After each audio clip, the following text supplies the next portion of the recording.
The oldest company in almost every country, and all these companies are somehow still in business. Is Japan Nintendo? I know Nintendo's been around for a while. It's not Nintendo, but that's actually because Japan has the oldest company in the world that is still in business. I've never heard of that thing in my life. North Korea's oldest company is Kim Chong Electric Locomotive Works, in business since 1945. Hey, that's their birth year. What a coincidence. The US has Shirley Plantation, which is actually much older than our country itself, 1638. So we started this thing up in the early days, back when we was just burning witches left and right. We have Canada beat by like 40 years, their oldest company, the Hudson Bay Company. But nobody in the West has Mexico beat with La Casa de Moneda. I sounded so white when I said that. De Mexico. I'm kind of afraid to look up some of the business practices of some of these places, because I'd imagine there has to have been a pretty dark past at some point, right? Barbados, what the hell is going on here? A lot of these seem to be a bank. A lot of these are like the national bank of whatever country, which makes sense. The oldest one in Europe is actually Austria. This was made in 803. St. Peter's Shift, whatever. Is that a restaurant? This is also a really complicated map because the borders have changed so much throughout the world. Like, I'm assuming this is wherever the first building was placed from one of these companies. Because Austria used to be way bigger than this back in the day. England was very close though. The Royal Mint, 886. Of course, Ireland would be a bar. The Vikings were way too busy raiding and pillaging, so I'm not surprised they don't have an old company. The Australian Post, surviving emu and other deadly creatures attacks since 1809. Probably one of the most dangerous jobs to have in Oceania. So what have we learned? Basically, some of the oldest companies in the entire world are either a bank or wineries slash breweries slash pubs, bars. Germany, Czech Republic, Netherlands, Belgium, Ireland, even Luxembourg. You just gotta love it. Money and booze last forever. Here are all the interconnected power grids. I'm assuming this has come up because of the recent developments out of Texas. Their power grid did not last the winter storm. Kind of had trouble there for a second. Immediately, the thing that jumps out to me is that all of Europe seems to be under the same grid. Except for Albania, they're not gonna get trapped into that sort of thing. Actually, the way this map looks, why does it look like they're part of the Scandinavian system? Or the Arabian system, I don't even know. Russia and other former Soviet satellite states are all under the same system, except in Siberia, where it's kind of scattered because, I mean, it's Siberia. Is anyone surprised to see that they don't have, like, full power over here? China is actually only split into two, one for the north and for the south. This Tibetan plateau doesn't get anything, though. I guess that's part of the reason why it's, like, one of the most secluded places on Earth. Japan's also split into two, and so is the Korean Peninsula, but that's always been split into two. Australia has most of their population, which is on the eastern coast, under one single one. Of course, Australia is a very big continent. Don't let this map fool you. Then it has, like, separate, smaller grids around the country. Indonesia is just kind of made up of bunch of random islands, so I don't even know how they can't even, yeah, they'd have to have a lot of different ones. So because of what happened in Texas, I'm assuming people are thinking that they're worried that entire countries are gonna like lose power if something bad happens. Do we share this with this much of Canada? I didn't know about that. I like how two of the most famous places for wanting independence in North America have their own thing. Texas and Quebec. They're very similar. Map of France's borders for about 10 minutes in 1866. We've got normal France that I think we're pretty much all used to. And then this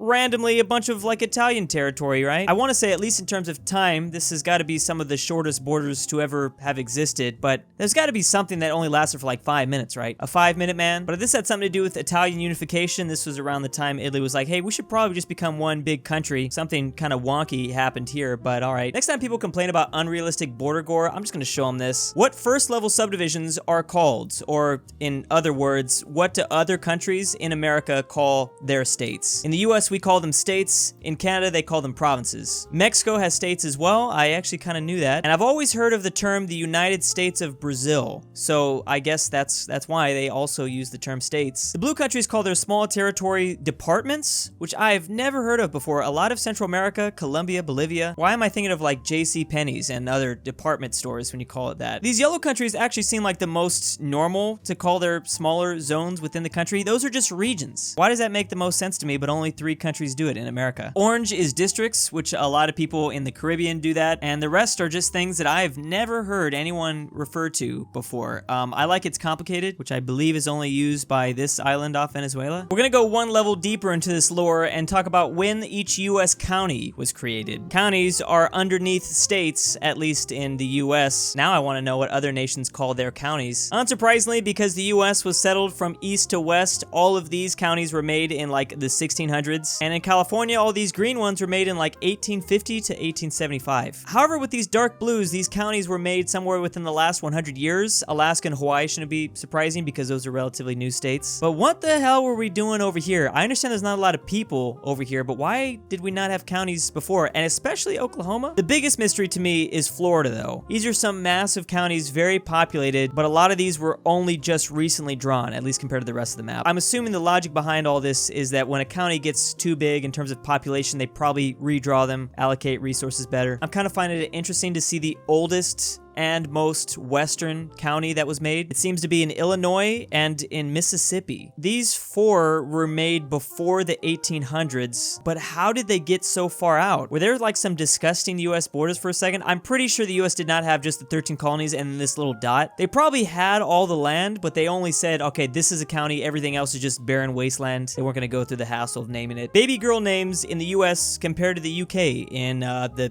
entire last like 150 years. Mary was dominating in both countries. I'm actually really curious to see how like similar it is, and I'm wondering as like time goes by, I bet you it gets more similar. It's my prediction anyways. Margaret coming up. Oh, Thatcher's got to be in one of those, right? Mary is now no longer popular. We had a Dorothy in the US, and then all of a sudden Dorothy just gets yeeted out of the UK. If you name your kid Dorothy, she's being shipped to the US. Disgusting. Bam, here comes Linda.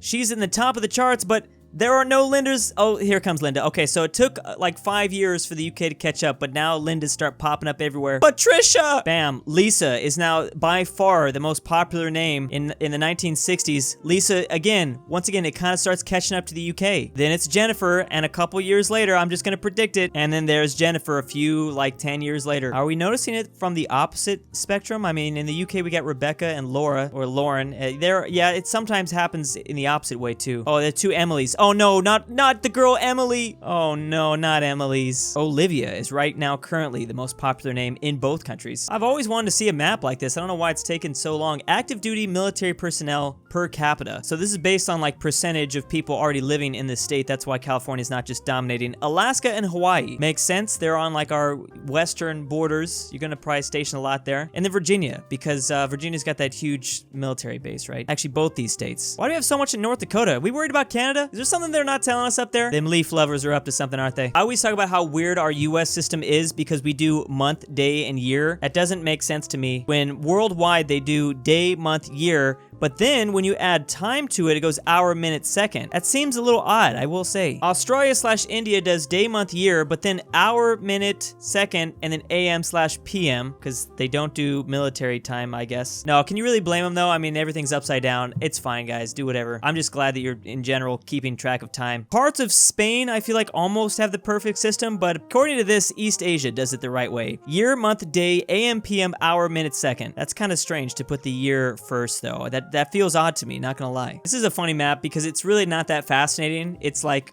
pretty obvious. Switzerland. Elevation. So this is where the Alps are, pretty much unlivable terrain, versus where the population of Switzerland is, not where that is. Crazy! It's interesting, I just think it's funny. Human no-no cuddling ratio, but not the no-no cuddling, it's the medical term. It doesn't matter. More females than males are the red countries, which is most of Europe, Russia, even like all of North America. And this other color, I don't even know what that is. I'm not good with colors. More males than females. Knew China was like that. Didn't know the rest of these other countries were like that. Something really bad has to happen, I believe, for this to happen, right? I don't know what Norway did, but on average, doesn't the human species, though, produce 0.5 more males than females? And then there's this weird green color, which is just similar portion of males and females. Like, you would think that everyone would have this, but I just want to know, like, what did they define as similar? Like, how close did it have to be for them to just say similar? Sweden, Ireland, Iceland, Australia, they're all similar, and then parts of Africa and South America. This map seems fishy. Something seems weird about this one. Skyscrapers in North America, obviously the most is in New York. Not shocking at all. 311. Again, I think I've talked about this before, but a skyscraper has to be over 150 meters or 492 feet tall. So the order is actually New York, Chicago, and then Toronto. Canada's kind of catching up. Miami has that many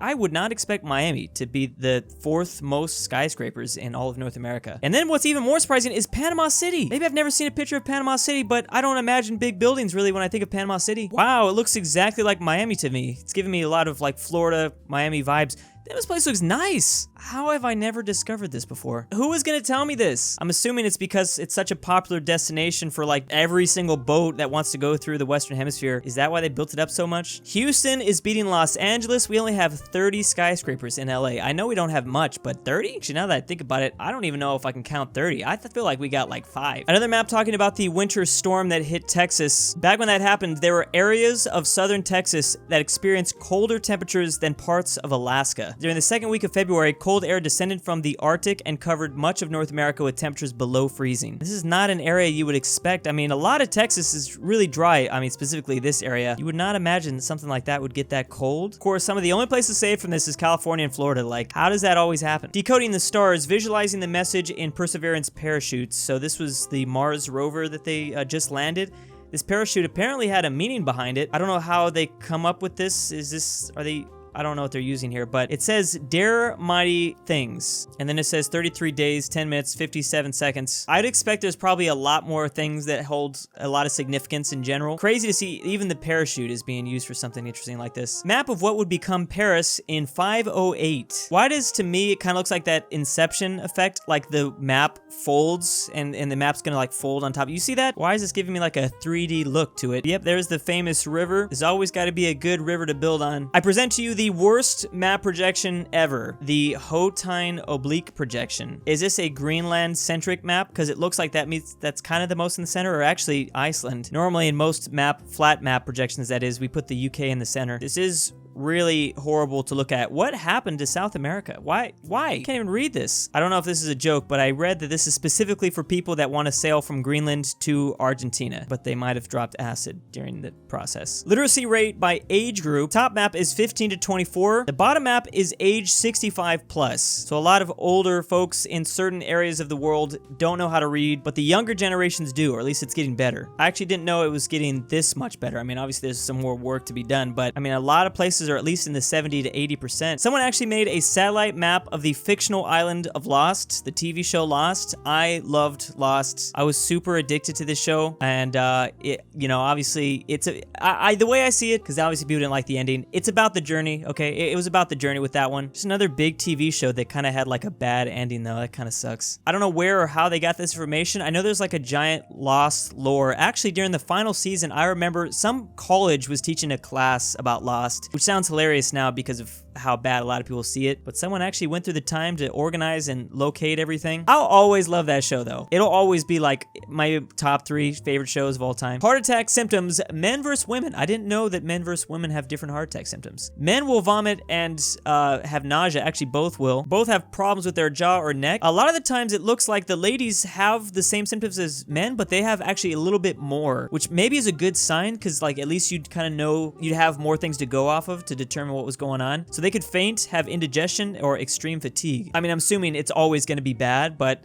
isn't it better to be able to diagnose this? If you have more symptoms, you'd be able to diagnose it faster? I don't know, I'm not a doctor. US minimum wage by state. This is as of January 9th, 2021. I like that it's updated. I see that California's at 14. I know that we're very soon supposed to be up to 15. Never seen the US made in circular forms like this, so that's interesting. Looks like a lot of the coastal states are pretty high. They're between $12.50 and $15. DC's doing $15 already? DC's ahead of the game. How far New Hampshire is behind the rest of the East Coast states? $7.25. Maine's at a big old 12 just across the border. Deep South, obviously not the highest minimum wage. They're all just chilling. Is this the national average? Or this is the national limit, right? $7.25. Kind of surprised that West Virginia is above Virginia. How did that work out? Spiky boys of the world, or hedgehogs of the world. I didn't realize that there were so many hedgehogs that come out of Africa. There's the North African ones, South African, 4-toed hedgehogs. So are these things like really quick? Is that where Sonic comes from? They don't look that quick. All right, so all hedgehogs are in the East, and most of them aren't European. There is one European hedgehog though. Then the North white-breasted one, which is Eastern European. Where is Knuckles, and why isn't he from Uganda? That meme's like 3,000 years old, but someone's gonna get it. Thanks to the February patrons. France doesn't exist. Rumel 57. I'm about a nut. The Glen Council. Thick Boy 3000. Stormtrooper 501. RalseiTree. AryanAfterHours. Pobsnitz. Pelovski. Patrick C. Manny 74. Mac. LuxembourgLover. FusionWolf. Full Send Nick. EpiNick. Elijah Senpai. Dalton D. Anikit. And BallinLikeStalin.